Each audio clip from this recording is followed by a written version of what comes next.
데살로니가 전서 4장 1절부터 12절, 제가 가진 성경 331페이지에 있습니다. 다 찾으신 줄 알고 교독하겠습니다. 그러므로 형제들아, 우리가 끝으로 주 예수 안에서 너희에게 구하고 권면하노니 너희가 마땅히 어떻게 행하며 하나님을 기쁘시게 할 수 있는지를 우리에게 배웠으니 곧 너희가 행하는 바라 더욱 많이 힘쓰라. 우리가 주 예수로 말미암아 너희에게 무슨 명령으로 준 것을 너희가 아느니라. 하나님의 뜻은 이것이니 너희의 거룩함이라 곧 음란을 버리고 각각 거룩함과 존귀함으로 자기의 아내 대할 줄을 알고 하나님을 모르는 이방인과 같이 세욕을 따르지 말고 이 일의 분수를 넘어서 형제를 해하지 말라. 이는 우리가 너희에게 미리 증언한 것과 같이 이 모든 일에 주께서 신원하여 주심이라. 하나님이 우리를 부르심은 부정하게 하심이 아니요 거룩하게 하심이니 그러므로 저버리는 자는 사람을 저버림이 아니요 너희에게 정령을 주신 하나님을 저버림이니라. 형제 사랑에 관하여는 너희에게 쓸 것이 없음은 너희들 자신이 하나님의 가르치심을 받아 서로 사랑함이라. 너희가 온 마게도냐 모든 형제에 대하여 과연 이것을 행하도다. 형제들아 권하노니 더욱 그렇게 행하고 또 너희에게 명한 것 같이 조용히 자기 일을 하고 너희 손으로 일하기를 힘쓰라. 이는 외인에 대하여 단정히 행하고 또한 아무 궁핍함이 없게 하려 함이라. 아멘. 우리 믿음의 고백을 하나님께 올려드리겠습니다. 하나님 좋습니다. 감사합니다. 사랑합니다. 하나님 뜻이면 무엇인지 다 이루어집니다. 예수님 좋습니다. 감사합니다. 사랑합니다. 하나님 뜻이면 무엇인지 다 이루어집니다. 성령님 좋습니다. 감사합니다. 사랑합니다. 하나님 뜻이면 무엇인지 다 이루어집니다. 아멘. 하나님께 영광의 박수 올려드리겠습니다. 오늘부터 9월 한 달 동안 매일 성경 일정에 따라서 데살로니가서를 나누게 됩니다. 데살로니가 전서는 아시겠지만 2021년도에 제가 오자마자 공동체의 연합을 강조하기 위해서 26차례 강해를 했더랬습니다. 그런 바람에 저는 이 강단에서 다시 데살로니가서를 만나지 못하겠다라고 생각을 했었죠. 근데 매일 성경 일정에 따라서 이번 한 달 동안 데살로니가서를 나누게 되었습니다.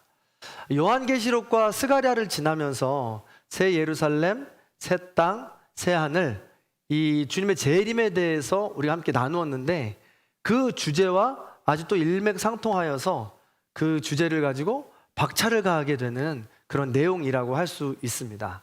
그래서 우리가 이 내용을 마음판에 새기고 조금 더 주님이 오실 날을 잘 준비하고 소망하기를 바랍니다. 그래서 9월 데살로니가서의 매일 성경의 주제는 종말에 합당한 성도의 삶입니다. 너무 길어서 제가 신세대 트렌드에 맞게 줄임말을 썼습니다. 종합3. 그래서 종합3 첫 번째 시간입니다. 종합3. 그런 마음을 담아서 우리 앞뒤 좌우로분과 인사하겠습니다. 종말에 합당한 삶을 준비합시다. 반대편도 인사합니다. 종말에 합당한 삶을 준비합시다. 네, 종말에 합당한 삶은 어떻게 살아가는 것인가? 오늘 그 첫 번째 시간이 됩니다. 먼저 데살로니가서의 이 배경을 우리가 살펴볼 필요가 있습니다. 데살로니가서는 편지입니다. 서신이에요. 그래서 발신자와 수신자가 있습니다. 발신자는 바울입니다. 수신자는 데살로니가 교인이죠. 데살로니가는 지역 이름입니다. 바울이 빌립보 교회를 개척하고 난 직후에 바로 옮겨진 곳이 바로 데살로니가입니다. 인구가 20만 명이 넘는 어마어마하게 큰 도시입니다. 이 도시는요, 로마 제국 안에서 로마의 지배하에 있던 도시입니다. 당시에 군사용 상업용 이 도로망인 비아 에그나티아라고 있었는데, 도로가 있었는데요, 이 도로 중앙에 위치한 아주 중요한 이 도시였다라는 것이죠. 게다가 이 로마의 큰 전쟁이 났을 때 데살로니가는 그때 줄을 잘 섰습니다. 승리하는 편에 서서 승리한 승전에 대한 많은 대가를 얻었다는 것이죠. 그래서 그곳에는 로마의 군인이 주둔하지 않고 자치권의 군대를 주둔할 수 있게 했고, 그리고 이 로마의 시민권을 주게 해서 어디를 가든지 로마의 시민권으로 권리를, 특혜를 받게 되었었습니다. 경제권도 넘겨주면서 화폐를 그 지역에서 자체적으로 발행하게 했습니다. 근데 이 데살로니가인들이 얼마나 친로마적이었냐면 자신들이 화폐를 발행할 수 있음에도 불구하고 동전 약면에다가 한쪽에는 카이사르, 한쪽에는 옥타비아누스를 새겨 넣어서 로마의 친정책을 펼쳤던 곳이 바로 이 데살로니가입니다. 그래서 자연스럽게 로마의 황제는 신이다라는 이 이야기가 종교적으로도 자연스럽게 스며들었던 것이죠. 완전히 친로마 정책을 펼쳤던 곳이니까요. 그러니까 로마의 황제가 신이면서 로마는 여러 다양한 신들을 섬겼던 곳입니다. 그래서 그 모든 신전이 데살로니가에도 들어왔다는 것이죠. 그래서 많은 여러 신들, 그냥 이런 표현은 그렇지만 잡신들이 굉장히 많이 들어와 있었다라는 것이죠. 이렇게 지리적으로, 역사적으로, 종교적으로, 경제적으로 로마의 큰 영향력 아래에 있었던 곳에 바울의 일행이 빌립보에서 들어온 겁니다. 근데 3주 동안의 말씀을 전하는데 복음의 영향력이 폭발적입니다. 듣는 사람마다 회심을 합니다. 예수님이 구주이십니다. 그리스도이십니다. 구원자이십니다. 하나님 믿으시기 바랍니다. 이렇게 복음을 전하니까 그곳에 있던 사람들이 모두 회심을 하고 마음을 열기 시작하는 거예요. 특별히 데살로니가인의 이 야손이라는 어마어마한 거부가 있었는데 이 거부도 마음을 열고 받아들인 겁니다. 그리고 헬라인에 굉장히 많은 귀족 여인들이 있었습니다. 굉장히 이제 고상하게 본인들이 믿는 신을 믿으면서 지냈던 사람인데 그들이 이제 마음의 문을 열고 예수를 영접한 것이죠. 그러면서 바울을 열렬하게 쫓기 시작했다는 것입니다. 그런데요, 상황이 이렇게 되니까 당시에 그곳에서 로마와 결탁을 하고 특혜를 받던 유대인들이 있습니다. 이 유대인들이 자기들의 기득권을 빼앗길까 봐 이들을 거짓으로 선동하고 박해하기 시작합니다. 바울이 이상하다, 이단인 것이다, 따라가지 말아라, 그렇게 이야기한 거죠. 그럼에도 불구하고 데살로니가인들은 흔들리지 않습니다. 그러니까 이 유대인들이 급기야 일행들을 모아다가, 그 당시에 이제 불량배들이죠, 불량배들을 모아다가 바울의 일행을 린치를 가하기 시작합니다. 이 협박을 가하는 것이죠. 하도 그러니까 어떻게 하다 못해서 이제 나중에는 야반 도주하게 됩니다. 바울이 참지 못해가지고요. 게다가 도주하는데 그 도주하는 가운데 유대인들이 로마 제국에 또 데살로니가 정부에 신고를 합니다. 그러면서 이제 바울이 쫓겨나면서 바울은 낙인이 찍히게 되는 것이죠. 다시는 바울은 이 데살로니가에 입국할 수 없습니다. 오늘말로 하면 비자를 내주지 않았던 것이죠. 그래서 이렇게 3주 동안 열렬하게 변화하는 그 데살로니가인들을 보고 뜨거워서 복음의 열정을 가지고 성령 충만함을 가지고 복음을 전하다가 쫓겨났어요. 다시 들어갈 수가 없게 되었습니다. 너무 궁금하고 참담했던 것이죠. 아, 내가 복음 전했는데 이들이 어떻게 지내고 있을까 너무 궁금했던 겁니다. 그래서 아델과 같은 디모데를 몰래 보내게 됩니다.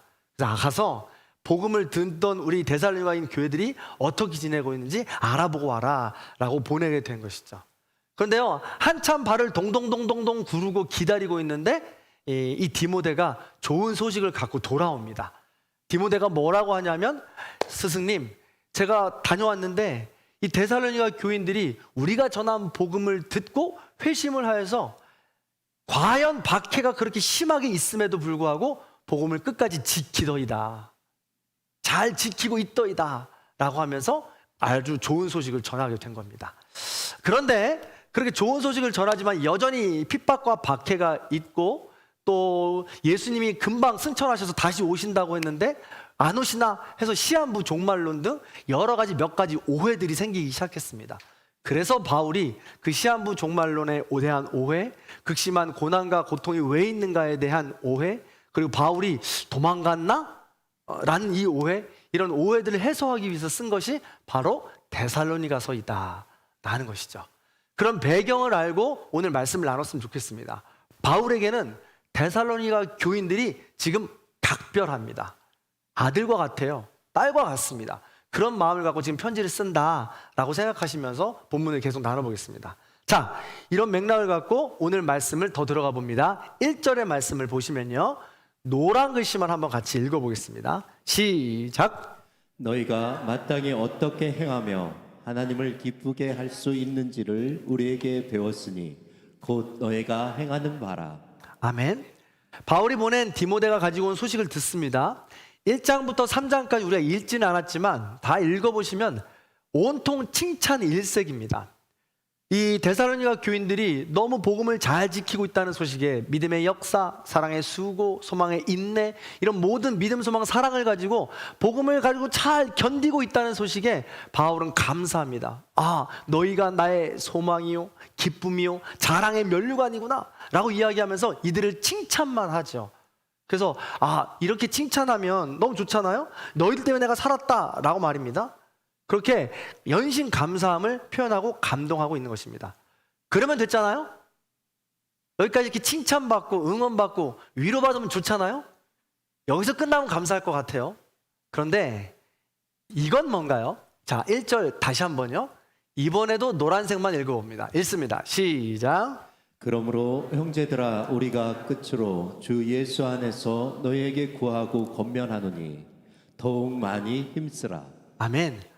잘하고 있구나. 배운 대로 잘하고 있구나. 복음을 지켜주고 있구나. 고맙다.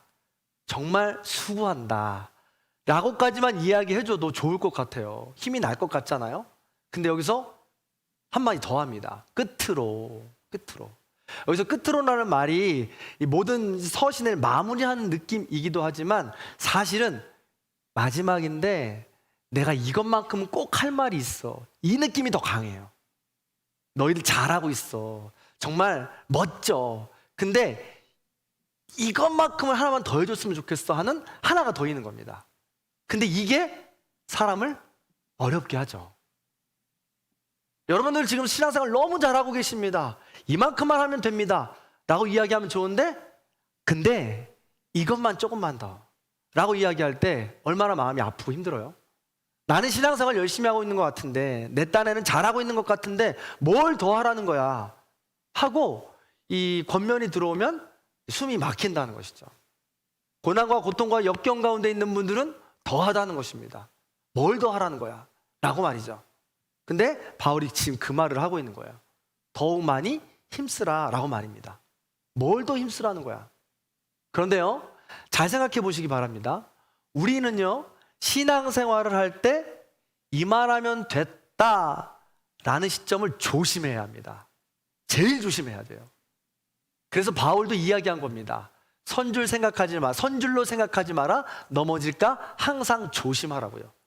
이만하면 됐다라고 말하는 순간은 나의 만족인 순간인데 사단은 그 뜸을 노린다는 거예요. 그래서 주님의 재림이 가까울수록 사단의 유혹은 더 교묘해지고 박해는 더 혹독해집니다. 그래서 우리는 순진하게 자기를 판단해요. 이만하면 됐지라고. 아니요, 어림없습니다. 영적인 나태함과 안일함을 우리는 그래서 날마다 경계해야 한다는 것입니다. 이만하면 됐다고 생각하는 순간 그 자리가 끝이라는 거예요. 하나님께서는 또 다른 기준을 세우기를 원하신다라는 것이죠. 인생의 원리도 같아요. 인간은 자신의 경험에 따라 기준점을 설정해 놓는다고 합니다. 자신의 경험이나 판단이나 배운 것 갖고 말이죠. 생각에 관한 생각을 쓴 데니얼 카너만이라는 사람이 있습니다.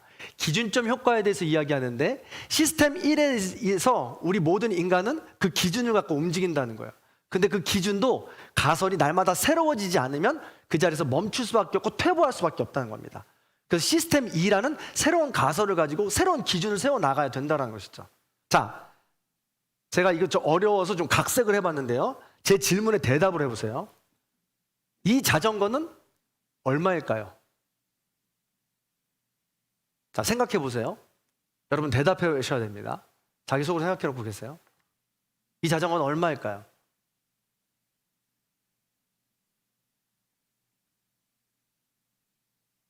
이팔구 집사님, 이 자전거 얼마일까요? 네? 100만 원. 100만 원 좋습니다. 자, 100만 원 나왔습니다. 500 나왔습니다. 네? 네? 1,000만 원 나왔습니다. 자, 100만 원, 500만 원, 1,000만 원 나왔잖아요. 2,000? 네, 좋습니다. 제가 알기로는요, 기준을 정해놓지 않았지만 이 사진을 보고 가치를 아는 사람들은 거기에 비슷한 가격을 매겼을 거예요. 우리 태용 형제는 자전거를 타는 사람이에요. 자전거에 대한 걸 좀 더 잘 아니까 그런 가격을 이야기할 것 같아요. 자, 그런데 제가 이렇게 질문한다면 어떨까요? 다음 질문입니다.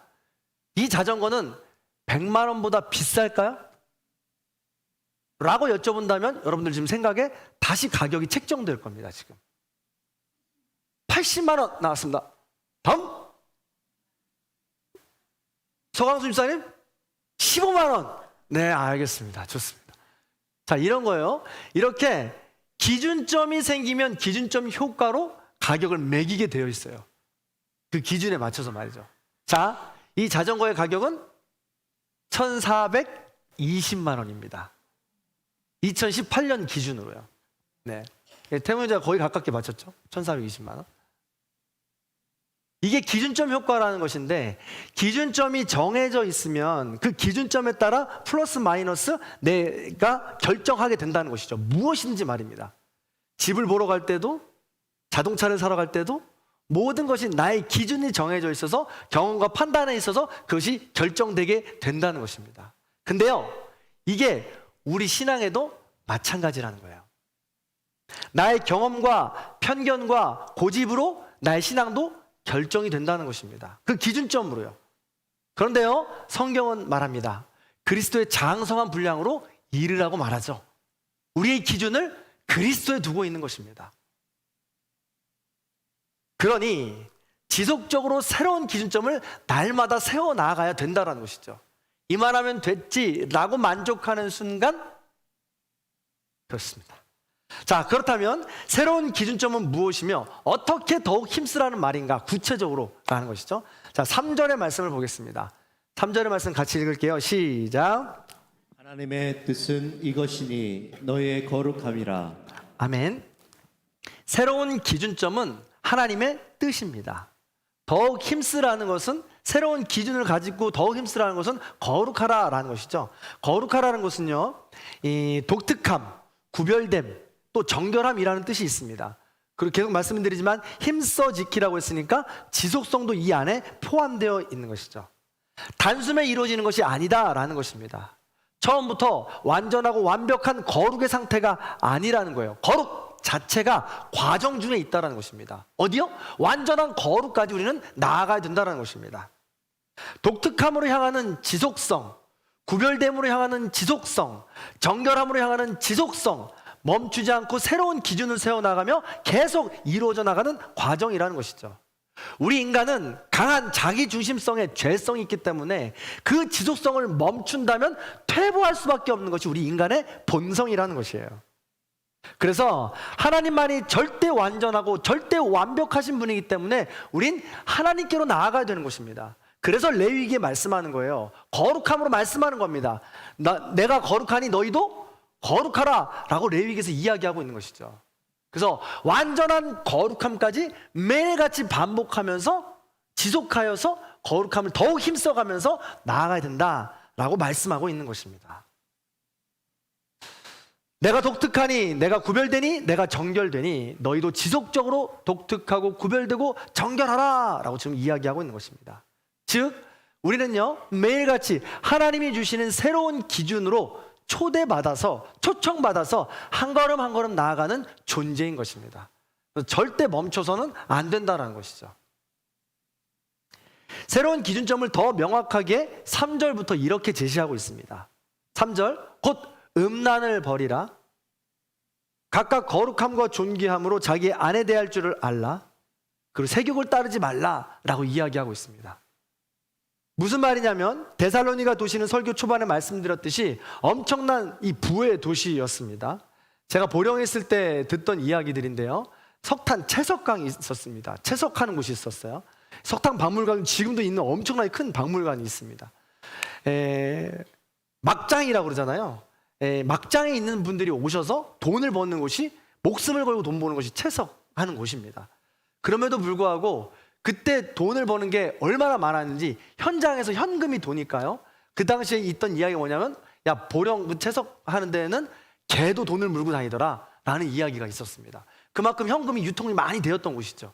근데요, 그만큼 현금이 유통이 많이 되니까 동시에 많이 있었던 것이 무엇인지 아십니까? 뭘까요?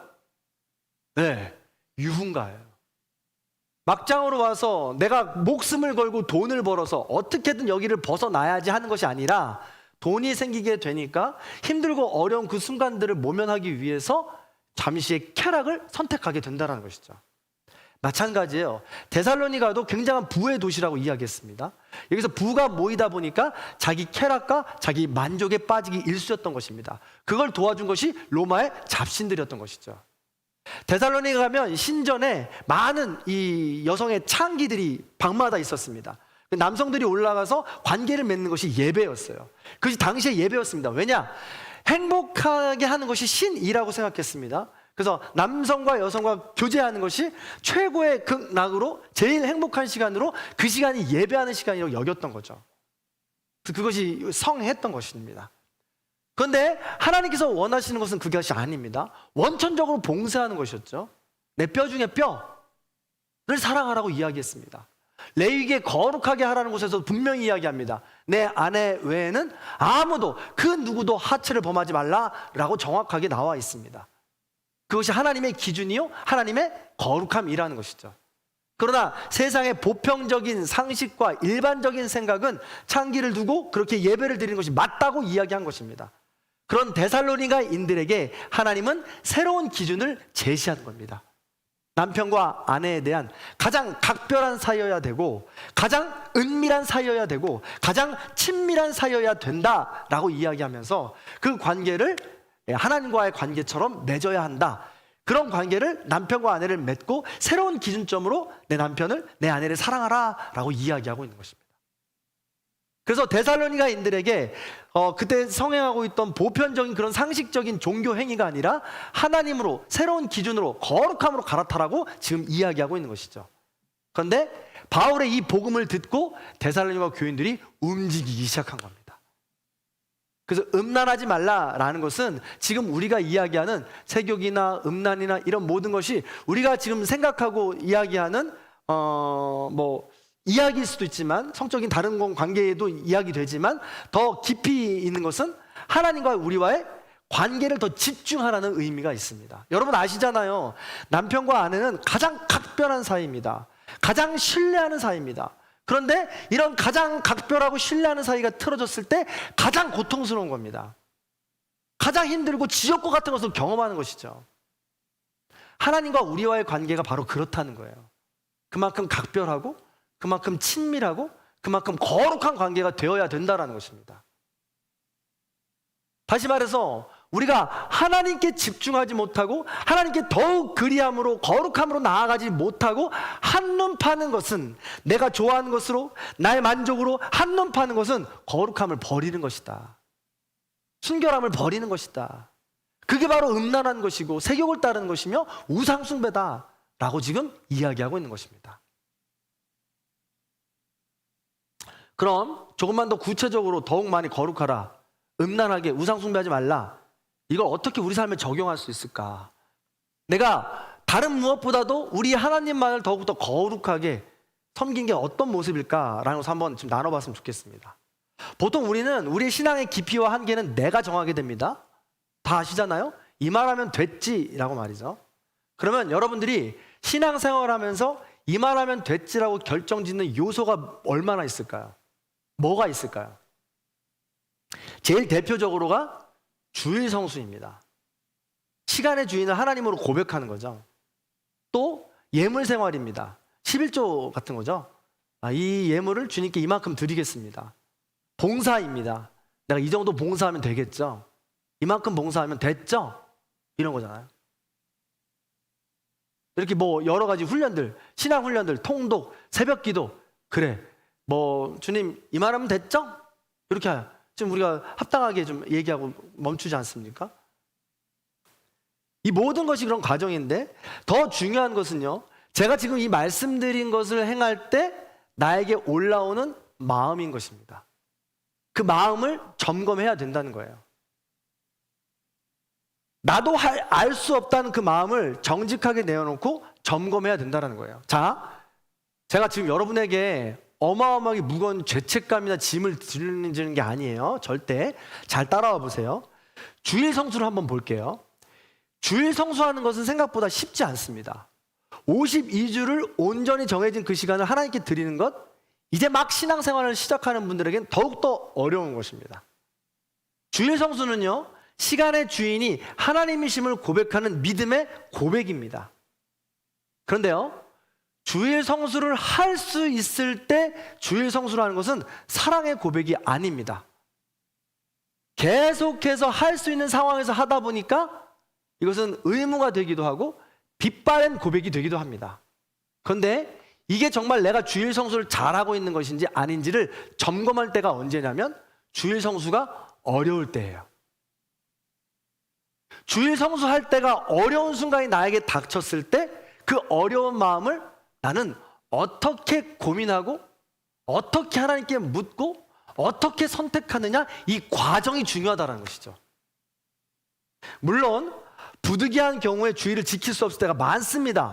일터의 특성상, 가족의 특성상, 관계의 특성상 많아요. 제가 말하는 건 아주 이런 모든 것을 배타적으로 지키라는 것은 아닙니다. 배타적으로 무시하고 이 시간을 절대적으로 지켜야 된다는 그걸 이야기하는 게 아니에요. 다만 묻고 싶어요. 내가 만약에 이 시간을 지키지 못할 때, 안식일을 거룩히 지키지 못할 때 나는 얼마나 고민하고 마음속으로 하나님께 묻고 그것을 선택하느냐, 이거죠. 내가 고되게 고민하고 마음속으로 성찰하고 아픈 마음을 부여잡고 그럼에도 불구하고 어쩔 수 없이 어길 때 할 수 없습니다. 그건 하나님께서 다 이해하세요. 그리고 하나님 그 마음을 받으시는 거죠. 그런 다음에 이야기하는 겁니다. 하나님, 제가 이 사정상 이렇게 못 지키는데 어떻게 해야 내가 시간의 주인이 하나님이심을 고백할 수 있을까요? 내가 이 시간 이렇게 드리지 못하지만, 내 사정과 형편상 못하지만 하나님께 이렇게라도 시간의 주인임을 고백하고 싶습니다 라고 발버둥치는 그 모습이 하나님을 사랑하는 모습이라는 거예요. 그게 거룩함이라는 것이죠. 그게 하나님께서 원하시는 거룩함에 더욱 힘쓰라라는 우리의 아름다운 모습이라는 것입니다. 예물도 마찬가지예요. 직분도 마찬가지입니다. 우리의 모든 사랑의 수고도 마찬가지라는 것이죠. 이만하면 됐지라는 나의 기준점 효과에서 멈추면 안 된다는 거예요. 내 마음에 부담감, 어려움, 고통, 고난, 이런 마음이 당연히 있다는 것입니다. 이 마음을 받아들이고 고민하면서 다음 기준을 어디다 둘까, 이게 중요하다는 것이죠. 하나님과 우리와의 관계가 바로 그런 겁니다. 자, 보세요. 경제학 이론 가운데 시장신호 이론이라는 게 있습니다. 시장신호 이론. 이 뉴욕대학 스턴 경영대학원 교수인 마이클 스펜스가 개발한 이론인 노벨 경제학상도 받았대요. 그 이론은 이런 것입니다. 이 세상에는 수많은 정보가 있는데 이 수많은 정보를 다 똑같이 모두가 알고 있는 게 아니라는 거예요. 네가 많이 알고 있는 정보가 있으면 내가 조금 알고 있는 정보가 있다는 것이죠. 정보의 불균형을 이야기합니다. 근데 이 정보를 나누지 않으면 정보가 불균형한 상태로 살아간다는 거예요. 그래서 그럼 어떻게 하면 정보를 공유할 수 있게 되느냐라고 하는 것이, 이걸 해소하는 것이 바로 시장신호 이론이라는 거예요. 자, 제가 설명을 해볼게요. 가령 이런 거예요. 갑돌이가 갑순이에게 사랑을 고백합니다. 갑돌이가 갑순이에게, 갑순아, 나 너 정말 정말 사랑해 라고 이야기합니다. 근데 갑돌이가 갑순이를 사랑하는지 누가 알아요? 갑순이는 몰라요. 갑돌이가 알죠. 갑돌이가 정말 갑순이를 얼마나 정말 하늘의 별을 따다 줄 만큼 사랑하는지, 아니면 그냥 대충 아유 내가 좋아하는 건가? 오늘 잠깐 생각나다 말았는데 지 좋아하는 마음인가? 이런 마음인지 갑순이는 모른다고요. 갑돌이만 알아요. 그러면 정보의 불균형이잖아요. 시장신호 이론에 따르면, 그러면 만약에 갑돌이가 얼마나 사랑하는지 갑순이가 알아보려면 어떻게 해야 돼요? 갑순이가 갑돌이에게 요청을 해야 합니다. 나를 얼마나 사랑하는지 알아보려면 요청을 해야 되는데, 얼마만큼 요청해야 나를 사랑하는지 결정이 나겠죠? 얼마만큼 큰 걸 요청해야 될까요? 가령 예를 들면 바로 내 옆에 있는데 지금 날 사랑해? 그럼 날 꼭 한 번만 안아줘봐. 갑돌이는 좋아서 신나라고 그냥 확 안고 말겠죠. 너무너무 쉬우니까요. 근데 갑순이가 이야기해요. 나 정말 사랑한다고? 그러면 종이약 1000마리만 좀 접어다 줘. 근데 갑돌이가 집에 가서 사랑하니까 종이약을 접기 시작합니다. 근데 갑돌이가 10마리를 접기 시작하는데 너무 힘들어. 100마리 접고 시작해서 너무 어려워. 이걸 1000마리 접으라고? 에이, 때려쳐! 라고 하니까 이것에 따라서 지금 갑순이는 얘는 학 100마리 정도밖에 되지 않는 사랑을 나에게 사랑한다고 고백한 거야. 라고 하면서 정보가 공유되고 사랑이 이루어지는지 안 이루어지는지 알 수 있게 되는 것이죠. 뭘 이야기하냐면 신호를 두 가지로 구분하는데요. 하나는 누구나 보낼 수 있는 값싼 신호라고 이야기합니다. 또 하나는요, 누구도 보낼 수 없는 값비싼 신호라고 이야기를 해요. 그래서 우리가 깊은 관계를 유지하기 위해서는 이 값비싼 신호가 계속해서 오고 갈 때 아주 깊은 관계를 유지할 수 있게 된다는 것이죠. 그래서 우리는요, 하나님께서 우리에게 어마어마하게 값비싼 신호를 보내주셨어요. 뭐예요? 예수 그리스도입니다. 그 무엇과도 바꿀 수 없는 어마어마하게 값비싼 신호를 우리에게 보내주셨다는 거예요. 그러면 그렇게 값비싼 신호를 받았으면 내가 정말 난 주님 사랑합니다 고백해요. 그럼 나는 어떤 신호를 보내야 돼요? 값싼 신호를 보내면 이게 안 맞는다고요. 경제학 용어지만 그래서 우리 또한 값비싼 신호를 보낼 수 있어야 된다는 것입니다. 그렇다고 해서 하나님께서 값비싼 신호로 다이아를 원하겠어요? 하나님께서 금반지를 원하시겠습니까? 능력도 안 되는데. 제가 그런 거잖아요. 우리 아내에게 이야기했어요. 나 자기를 별 따다 줄 만큼 사랑해 라고 이야기해요. 근데 그걸 어떻게 아냐고요. 이게 값비싼 신호가 될지 값싼 신호가 될지 어떻게 아냐고요. 제가 그 말을 증명하려면 이 주먹만한 다이아라도 좀 하나 해주고 싶어요. 근데 제가 주먹만한 다이아를 해줄 수 있을까요? 어마어마하게 비싸더라고요. 꿈도 못 꿔요. 그렇다고 아무것도 안 해요?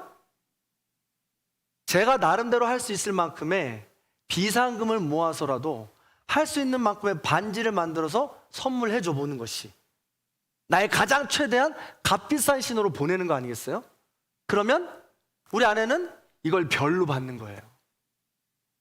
이걸 사랑으로 받는 거라고요. 하나님께서 이걸 원하시는 겁니다.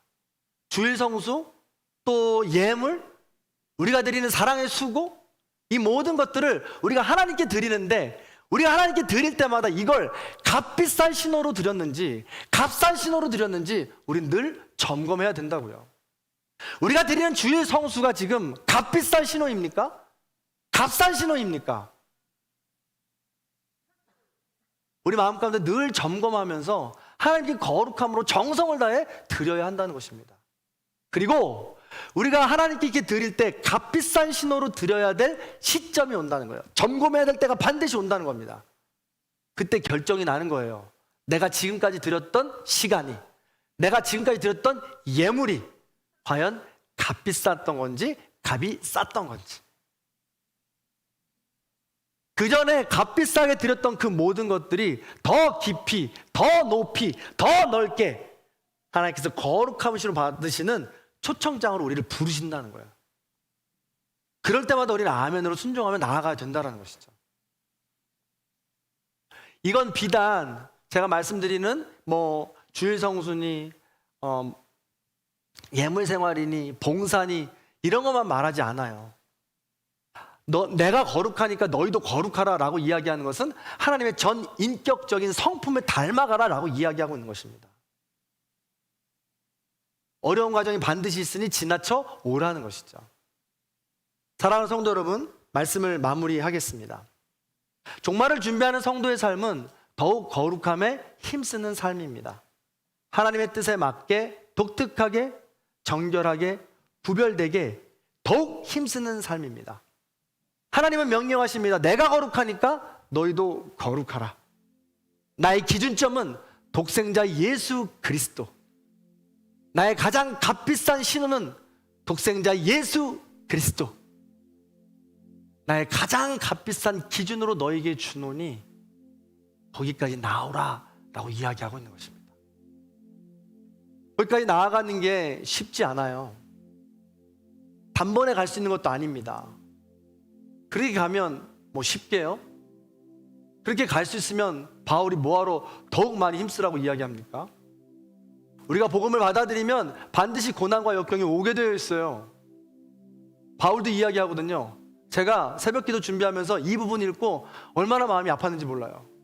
왜? 우리 성도님들 이런 분들이 많아서 3장에 뭐라고 이야기하냐면, 야, 내가 디모데에게 소식을 들으니까 너희들 복음을 잘 지키고 있다더라. 너무 고맙다. 근데 봤지? 복음을 받아들이면 니네 앞에 산이 사라지는 게 아니야. 바다가 사라지는 게 아니야. 고난과 역경이 사라지는 게 아니야. 더 고난이 다가왔지? 거봐. 그럴 수 있어. 하지만 믿음으로 이겨내주고 있어서 고마워. 그러면서 3장 마지막 절에 앞으로 주님이 강림하실 때까지 우리 거룩함에 흠이 없게 더 많이 애쓰자. 파이팅! 응원하는 장면이 나와요. 단박에 이루어지는 게 아닙니다. 그런 시간을 지나면서 거룩함에 다다르게 되는 것이죠. 주일 성수, 예물 생활, 사랑의 수고 훈련들은 그렇다고 쳐요. 이런 것들 여러분 좀 잘하고 계십니다. 근데 또 다른 것이 나에게 다가온 적은 없냐는 거예요. 내 마음이 하나님의 성품을 닮아가지 못하게 하는 내 마음이 뾰족뾰족한 것이 흘러나올 때 말입니다. 그저께 저희 여동생에게 전화가 왔어요. 저희 여동생은 둘째거든요. 제가 맏이 아들이고요. 막내가 셋째 아들입니다. 그 가운데 딸로서 둘째로 태어나 얼마나 사랑을 차지하기 위해서 전쟁 같은 삶을 살았겠습니까? 아주 힘들게 살았던 거죠. 어렸을 때부터 그렇게 욕심이 많았어요. 근데 이제 지금 시집을 또 잘 가서 열심히 잘 살아요. 근데 전화 와서 한참을 얘기하는데, 오빠 내 친구 이런 친구가 있는데 그 친구가 글쎄 일하는데 관계를 너무 잘 맺어가지고, 야, 정말 저쪽 새 신지구에 건물을 하나 샀어. 그 건물 1층에 체인점을 내더니 그 체인점을 반쪽으로 나눠가지고 커피숍도 하고 뭐 이것도 한대. 막 이런저런 얘기를 하는 거야. 그러면서 마지막에, 아, 근데 내 기분이 좀 뭔가 이상해. 친한 친구인데 뭔가 기분이 헐쩍지근해. 막 이러는 거예요. 이게 뭐지? 왜 그러지? 제가 얘기해주고 싶었는데 제가 얘기하면 본인의 마음을 못 찾잖아요. 그러게 왜 그러냐? 왜 그럴까? 무슨 마음인 것 같아? 또 한참을 얘기하죠. 그래 나중에 지가 그러더라고요. 오빠, 나 질투하나 봐. 질투하나 봐. 그 마음을 발견을 이미 한 거예요. 근데 그 발견한 자기 자신이 너무 옹졸하고 초라하고 인색해 보여서 그런 자신이 싫었던 거죠. 그렇게 얘기하는 순간 너무너무 짠했어요. 얼마나 힘들고 어렵게 자랐는지 우리가 알기 때문에 그 가운데서 또, 그리고 또 그 마음이 얼마나 힘든 건지 아니까. 여러분 질투 안 하는 사람 없잖아요. 목회자도 다 질투하거든요. 옆교회 친구 목사가 더 잘 되면 질투해요. 똑같아요. 근데 질투하는 마음이 얼마나 힘들어요. 그 힘든 시간을 지나고 있으니까 너무 안쓰러웠던 거죠. 그러면서 이야기하는 거예요. 다음에 다시 통화하자라고 또 이야기하면서 생각을 하는 거예요. 생각해 보세요. 우리가 10,000달란트 빚진 자가 100데나리온 빚진 자를 찾아가서 우리가 멱살을 잡잖아요. 근데 10,000달란트 빚진 자가 100데나리온 빚진 자에게 집중하면 우리는 당연히 질투할 수밖에 없어요. 빼앗고 싶을 수밖에 없습니다.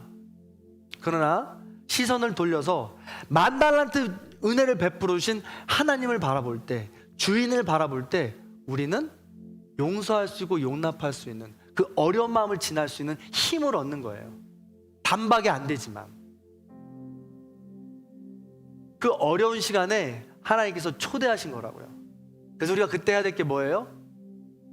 오히려 주님만을 바라보는 거예요.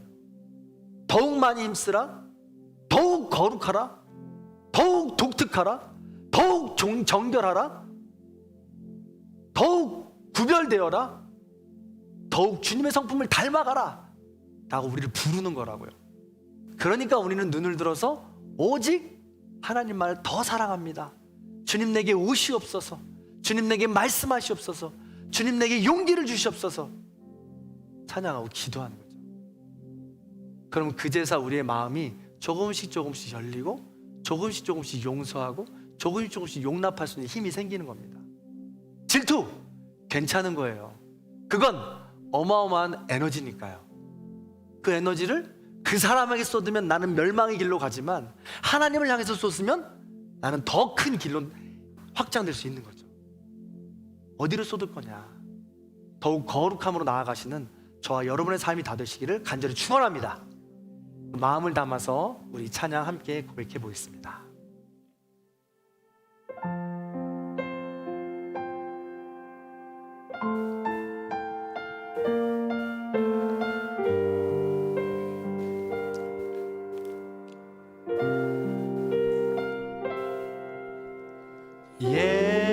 예수 사랑합니다.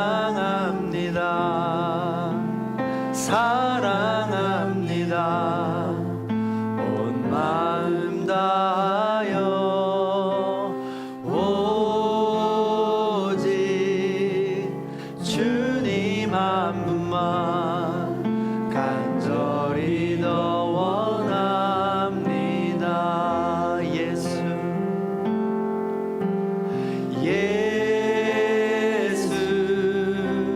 사랑합니다. 사랑합니다. 온 마음 다하여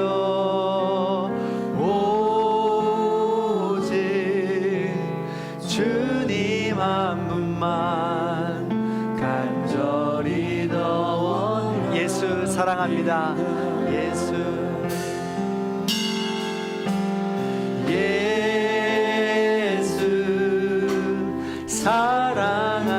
사랑합니다. 사랑합니다. 온 마음 다하여 오직 주님 한 분만 간절히 더 원한 예수 오 예수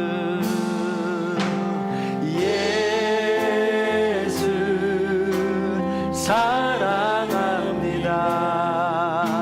사랑합니다. 온 마음 다하여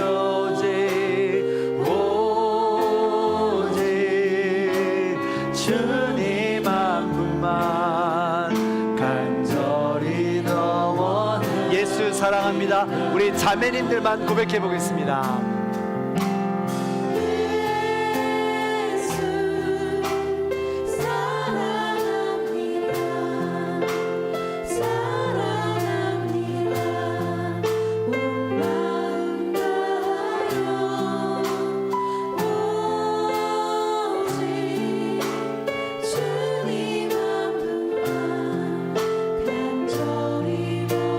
이번엔 우리 형제님들이 고백합니다. 예수 사랑합니다.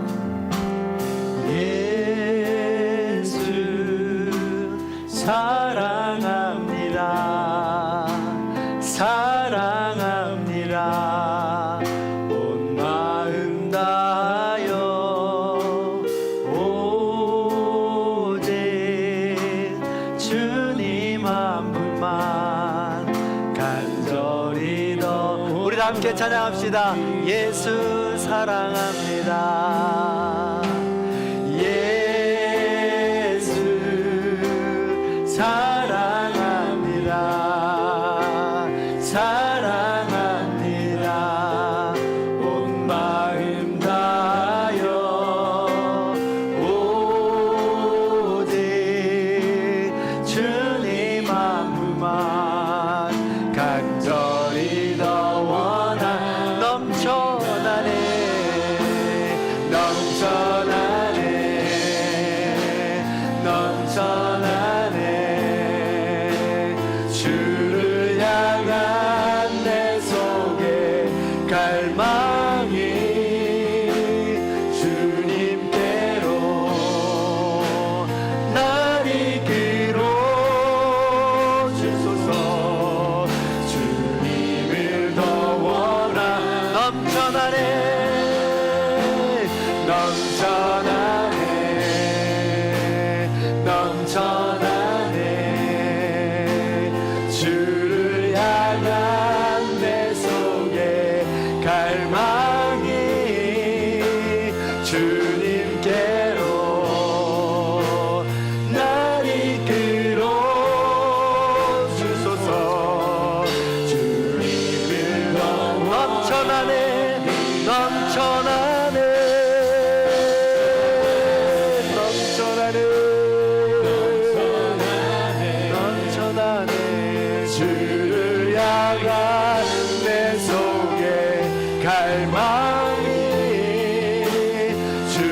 넘쳐나네 넘쳐나네 주를 향한 내 속에 갈망이 주님께로 날 이끌어 주소서 주님을 너무 넘쳐나네 넘쳐나네 넘쳐나네 주를 향한 내 속에 갈망이 주님께로 날 이끌어 주소서 주님을 더 원합니다.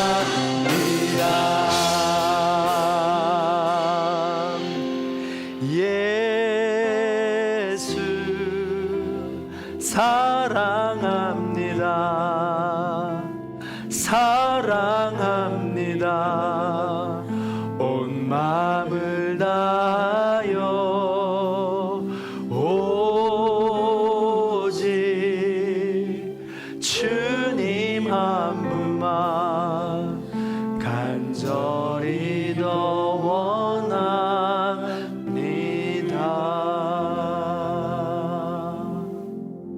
우리 다 함께 잠시 오늘 말씀을 기억하며 묵상하겠습니다. 우리의 모든 신앙생활이 보이는 일련의 요소들이 그 마음을 볼 수 있는 영적인 분별로 주시고 더욱 거룩함에 힘쓰라는 바울의 명령에 따라 나도 내 마음을 점검하고 하나님이 원하시는 그 거룩함에 이를 수 있도록 도와주옵소서. 지금 나를 초청하신 그 자리가 어딘지 더욱 고민하게 하시고 기도하게 하시고 주님과 교제하게 하셔서 주님께서 정말 원하시는 것이 무엇인지 용기로 나아가게 하소서. 우리 이런 기도 제목 가지고 잠시 기도하겠습니다.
사랑이 많으신 하나님, 우리를 자녀 삼아 주시고 주님의 거룩함으로 부르시니 진심으로 감사를 드립니다. 주님의 가장 값비싼 신호로, 주님의 가장 귀중한 기준점으로 우리를 삼아 주시고 우리를 구원케 위해 십자가에 달려 죽으신 그 은혜를 기억해 하여 주옵소서. 우리도 거기까지, 그 거룩함까지 나아가기 원합니다. 하나님과의 그 관계를 우리가 끊지 않고 우상 숭배하지 않고 한눈 팔지 않고 오직 그 거룩함에 다다르기 원합니다. 비록 우리를 세상의 유혹과 사단의 참소 속에서 넘어지게 하오나 다시 한 번 더 주님만을 바라보게 하시고 그 거룩함으로 애써 나아갈 수 있는, 더욱 많이 힘쓸 수 있는 우리 모든 성도님들이 될 수 있도록 도와주옵소서. 우리의 신앙생활 가운데 펼쳐지는 그것은 눈에 보이는 것에 불과합니다. 그것을 가지고 우리가 얼마나 하나님과 씨름하고 하나님께 간절히 구하고 하나님과 얼마나 큰 교제를 나누느냐, 그것만이 하나님이 아시는 바이고 하나님이 기억하시는 것입니다. 타인의 모든 시선과 기준은 중요하지 않습니다. 오로지 주님과의 깊은 관계로 나아갈 수 있게 하여 주시고 주님을 더욱더 사랑하고 더욱더 정결하고 더욱더 구별되고 더욱더 독특하고 더욱더 구별된 삶으로, 거룩한 삶으로 살아갈 수 있는 우리 모든 성도님들이 될 수 있도록 인도하여 주옵소서. 그리하여 주님 다시 오시는 날 우리 모든 성도님들이 새하늘 새 땅 새 예루살렘에서 거룩함으로 기쁨으로 만날 수 있도록 도와주시옵소서. 이제는 우리 주 예수 그리스도의 은혜와 하나님 아버지의 극진하신 사랑과 성령님의 감화감동 교통하심의 역사가 거룩함에 더욱 힘쓰기를 결단하는 우리 모든 성도님들 머리 위에, 원근각체 터져 있는 자녀들과 부모님들, 이 나라의 민족, 이 땅의 모든 주님의 피조물들 머리 위에 이제로부터 영원토록 함께 하옵시기를 간절히 축원하옵나이다. 아멘.